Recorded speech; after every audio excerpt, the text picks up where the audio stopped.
Hello students, this is chapter 1 of geography, all about resources. Chapter 1 में हम पढ़ेंगे resources के बारे में, क्या होते हैं रिसोर्सेज। तो इस चैप्टर में, in this chapter we will learn about what are resources, resources क्या होते हैं, different kinds of resources, unequal distribution of resources, resources का डिस्ट्रीब्यूशन एक समान नहीं है, ठीक। कंजर्विंग रिसोर्सेज, रिसोर्सेज को हम कैसे प्रोटेक्ट करें, कैसे कंजर्व करें। So class first of all question ये है कि what is a resource, resource होता क्या है। तो यहाँ फर्स्ट ऑफ ऑल हम देख रहे हैं कि water in the glass, book, ठीक है, honey and some utensils and fruits and vegetables. तो क्या ये सभी रिसोर्स हैं? नहीं, इनको हम यूज करते हैं। अब देखते हैं, if you circled all of them, अगर आप इन सभी को सर्किल करते हैं, क्या यू वुड बी करेक्ट, तो करेक्ट होंगे क्योंकि सभी का हम यूज करते हैं। यू यूज देम ऑल, आप इन सब को यूज करते हैं। Anything that you use to satisfy a need is called a resource, कुछ भी हम यूज करते हैं जो हमारी नीड को सेटिस्फाई करता है, हमारी ज़रूरत को पूरा करता है, उसे रिसोर्स कहते हैं। ऑल दीज थिंग्स, ये सभी चीज़ें, द वाटर यू ड्रिंक, पानी आप पीते हैं, द हनी यू ईट, आप शहद खाते हैं, विद योर टोस्ट, टोस्ट यानी बिस्कुट के साथ, द वेजिटेबल्स, कड़ी इज मेड विद, वेजिटेबल सब्जी बनती है, यूटेंसिल्स आर कुकिंग, और बर्तनों का यूज कुकिंग के लिए करते हैं, and the book that you read, और बुक आप पढ़ते हो। तो आर रिसोर्सेज, ये सभी क्या है, रिसोर्सेज हैं, बिकॉज यू नीड देम, क्योंकि आपको इनकी ज़रूरत पड़ती है, ठीक है। तो human beings are perhaps the most important resource of all, तो शायद इनके बावजूद हमने क्या देखा कि ह्यूमन बींग यानी मनुष्य इन सभी में सबसे इम्पॉर्टेंट रिसोर्स होता है। There ideas and knowledge help in, उनके आइडियाज़ और उनकी नॉलेज हेल्प करते हैं किस काम के लिए, discovering and inventing new things, discover करना और नई नई चीज़ें इन्वेंट करने में उनके आइडियाज़ हेल्प करते हैं। तो ह्यूमन बीइंग क्या हुआ, सबसे important resource. These in turn create more resources, और टर्न आने पर ये और ज़्यादा से ज़्यादा रिसोर्स क्रिएट करते हैं। Take fire for instance, for example आप फायर को लीजिए। अर्ली ह्यूमंस यानी स्टार्टिंग में जो प्रारंभिक मानव था, accidental discovery of fire by rubbing stones together, तो एक्सीडेंटली उन्होंने दो स्टोन को रब किया और फायर बनाया। Made it possible for them, उनके लिए पॉसिबल हो गया टू कुक फूड, फूड करना, एंड कीप देमसेल्व्स वार्म, और खुद को वो वार्म कर सकते थे। Fires came in handy a great many centuries later to fire coal, तो fires came in handy a great many centuries, तो बहुत सेंचुरीज के बाद भी फायर्स हमारे हाथ आया। Later to fire coal and powered steam engine, इसके बाद कोयला जला करके स्टीम इंजन का आविष्कार हुआ, और आग के इन्वेंशन से बहुत सारी रिसोर्सेज को जान मिली। थ्री टाइप्स ऑफ रिसोर्स होते हैं, देखिए, फर्स्ट है नेचुरल रिसोर्स, ह्यूमन रिसोर्स, और क्या है, मैन मेड रिसोर्स। तो क्लास इसमें फर्स्ट हम पढ़ेंगे नेचुरल रिसोर्सेज। तो नेचुरल रिसोर्सेज क्या होते हैं?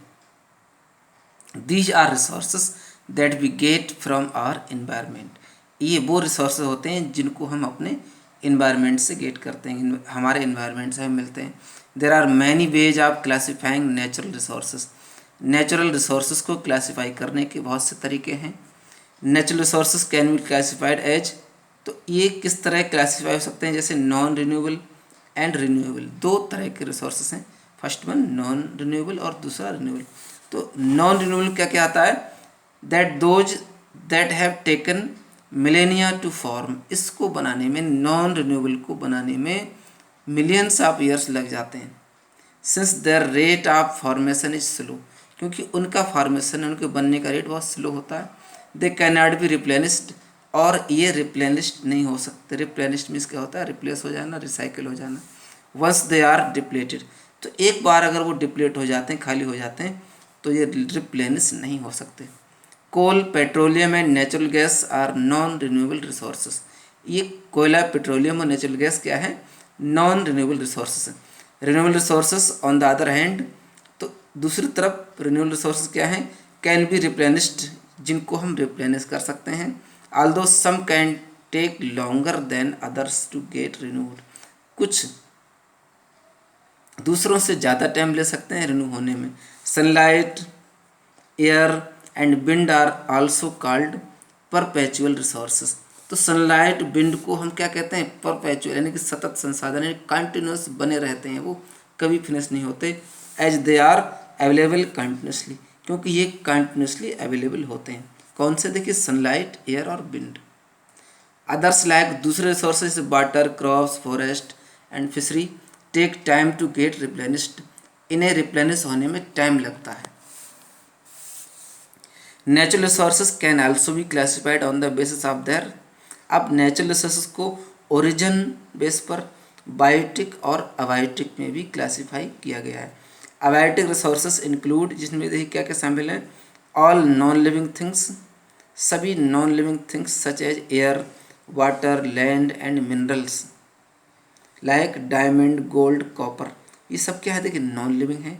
बायोटिक रिसोर्सेज में शामिल कौन कौन से हैं, सच एज प्लांट्स और एनिमल्स शामिल हैं बायोटिक रिसोर्सेज में। अनदर वे ऑफ क्लासीफाइंग, अब दूसरे रिसोर्स क्या है, देखिए पोटेंशियल रिसोर्सेज। पोटेंशियल उन्हें कहते हैं जिनकी resources use in the future, future में हम जिनका यूज करेंगे। जैसे देखिए petroleum deposits exists in areas, किसी एरिया में पेट्रोलियम के भंडार होते हैं।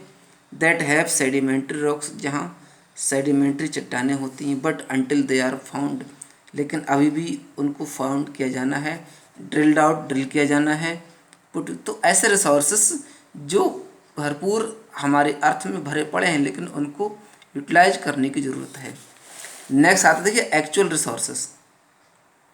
एक्चुअल रिसोर्सेस वो होते हैं जो वास्तव में जिनकी सर्च तो हो चुकी है,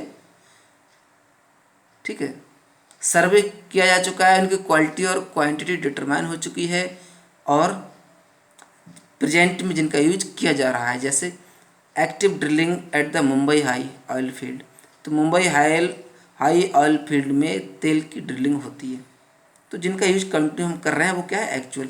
नेक्स्ट पॉइंट पे आते हैं, यहाँ बीच में जो डार्क दिया थे उबिक्विटस।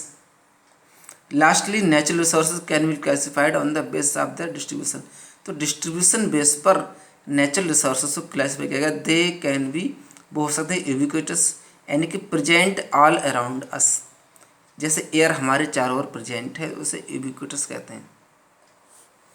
ऐसे रिसोर्सेज जो कुछ ही जगहों पर मिलते हैं उन्हें क्या कहते हैं, देखिए लोकलाइज्ड रिसोर्सेज, जैसे आयरन, कोल और गोल्ड कुछ ही जगहों पर मिलते हैं।